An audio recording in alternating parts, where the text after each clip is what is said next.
High বন্ধুরা, কেমন আছো? আশা করি সকলে ভালো আছো। দেখো, আমরা একটু চলে গেছিলাম গঙ্গা পুজোর মেলাতে। মানে গঙ্গা স্নান যে হয়েছিল সেই উপলক্ষে একটা মেলা হয়েছিল, সেই মেলায় আমরা গেছিলাম। তো মেলায় গিয়ে আগে গঙ্গাটা একটু দেখে নিয়ে একটু জল ছিটিয়ে গায়ে, কারণ স্নান তো আর করা হয়নি। তারপরে ছেলেরা বলল খিদে পেয়ে গেছে।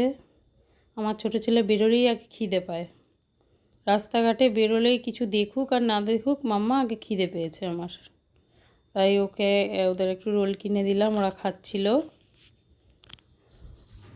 এই যে দেখো, খাক আর না খাক খিদেটা তার আগে পায়। বড় ছেলের খুব কিউরিসিটি সব কিছু জানার দেখার, ছোট ছেলের সেটা না। এটা সন্ধেবেলায় গেছিলাম। দুদিন ধরে মেলাটা হয়, আগের দিন শুরু হয় আর পরের দিনও হয় মেলাটা, রাতেও গান বাজনা হচ্ছিল। তারপরে আমরা এগরোল খেয়েটে এই যে একটু মেলাটা ঘুরে দেখছিলাম। বিভিন্ন ধরনের মেলায় যেরকম আর কি সব রকমের জিনিসই পাওয়া যায়। এই যে গলার হার মেয়েদের। তারপরে একটু আইসক্রিম খেতে চাইলো বাচ্চারা, ওদেরকে নিয়ে আইসক্রিম স্টলে গেলাম, আইসক্রিম কিনে দিলাম। কিনে দিয়ে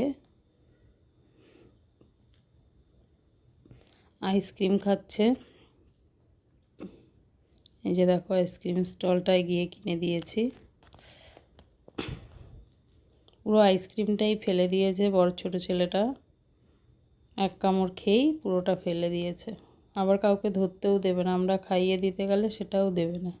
খুব আনন্দ আইসক্রিম পেয়ে, খুব ভালোবাসে আইসক্রিম খেতে। তারপর এই যে দেখো, বাড়ির জন্য একটু জিলিপি কিনে নিয়ে বাড়ি চলে আসছি। কারণ কি, বাইরের জিনিস তো আমার মা খাবে না, মায়ের জন্য একটু জিলিপি নিলাম, তার মাঝখানে একটু ফটো তুলে নিলাম, এই আর কি। বাই বন্ধুরা, ভালো থেকো সকলে, টাটা।